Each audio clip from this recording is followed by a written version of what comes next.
வணக்கம் நலம்தானா வியூவர்ஸ். இன்னைக்கு sweet corn வடை செய்ய போகிறோம். ஸ்வீட் கார்ன் நமக்கு வேணுங்கிற அளவு எடுத்துக்கலாம். நான் கொஞ்சமாக செய்யறதுக்காக அரை கப்பு எடுத்திருக்கேன். இப்போ இதை வந்து சும்மா ஒரு 4 ஸ்வீட் கார்ன் மட்டும் வச்சுருக்கேன். அப்புறம் முழுசாக அதை போடுறதுக்காக இதில் வந்து ஒரு பச்சை மிளகாய், கொஞ்சோண்டு சோம்பு இதை போட்டு அரைச்சி எடுத்துக்கிறேன். நான் இப்போ அது ஸ்வீட் கார்னால ஈரப்பசை இருக்கும், அதனால் அப்படி தண்ணி ஊற்றாம தான் அரைச்சிட்டு வந்திருக்கேன். பாருங்கள், நல்லா கலராக இருக்குது. இதை ஒரு பிளேட்டில் மாற்றிக்கலாம்.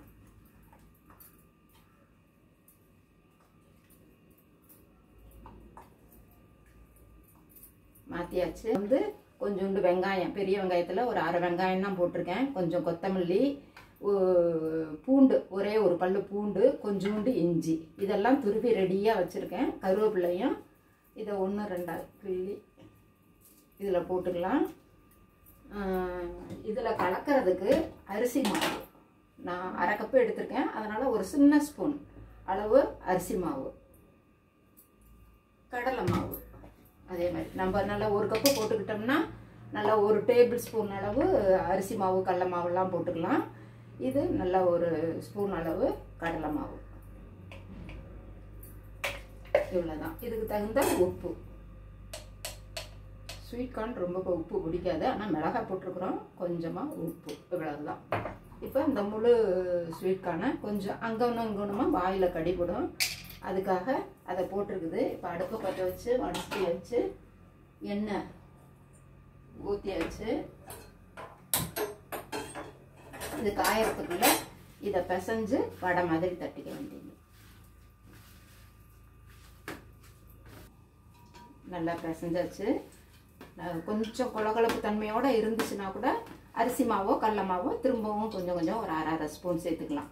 நம்ம வடை பதத்துக்கு இது மாதிரி கெட்டிமாக, நமக்கு பெரிய வடையாக வேணும்னா பெருசாக உருண்டையாக எடுத்து தட்டி போட்டுக்கலாம், சின்னதாக வேணும்னா சின்னதாக போட்டுக்கலாம். நான் மீடியம் சைஸில் இந்த அளவுக்கு போடுறேன். நான் எண்ணெய் காஞ்சிருச்சு. வேணும்னா இதில் கொஞ்சம் எண்ணெயை சுட வச்சு சும்மா ஒரு ஸ்பூன் இதில் ஊற்றி பிசைஞ்சு போட்டோம்னா கூட வடை இன்னும் கிறிஸ்பாக இருக்கும். நான் இன்னைக்கு ஊற்றல, வேணும்னா நீங்கள் ஊற்றி எடுத்து போட்டுக்கலாம். இதை சிம்மில் மீடியத்தில் வச்சு நல்லா 2 பக்கமும் வந்ததுக்கப்புறம் எடுத்து வச்சு சாஸ் தொட்டு சாப்பிட வேண்டியது தான். நல்லாயிருக்கும். நல்லா அந்த இனிப்பு, புளிப்பு, உப்பு, காரம்னு சொல்லுவோம் இல்லையா, அது மாதிரி ஸ்வீட் கார்ன் வந்து கொஞ்சம் ஸ்வீட்டாக இருக்கும், மிளகாய் காரமாக இருக்கும், உப்பு எப்பொழுதும் போல் உப்பு கொஞ்சம் உரைக்கும்.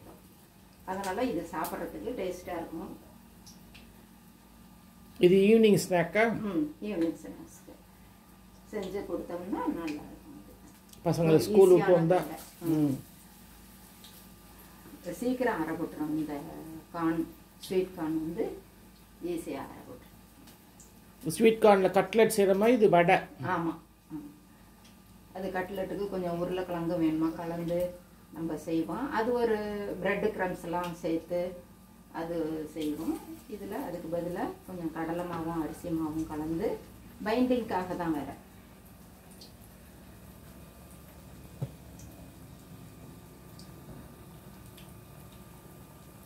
கொஞ்சம் கடலை மாவு அரிசி மாவெல்லாம் சேர்த்தோம்னா டேஸ்ட்டும் கொடுக்கும்.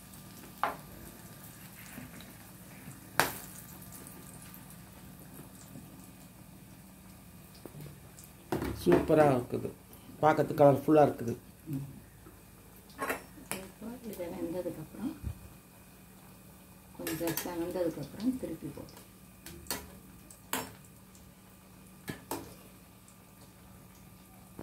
நல்லா 2 பக்கமும் கொஞ்சம் செவக்க விட்டு எடுத்துட வேண்டியது தான். சாஸ் தொட்டு சாப்பிட்லாம், பிள்ளைங்களுக்கு ரொம்ப பிடிக்கும்.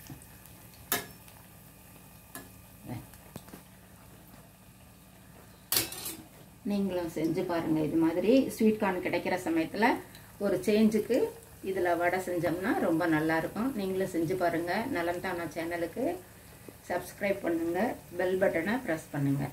வேறு ஒரு வீடியோவில் பார்க்கலாம். தேங்க்யூ.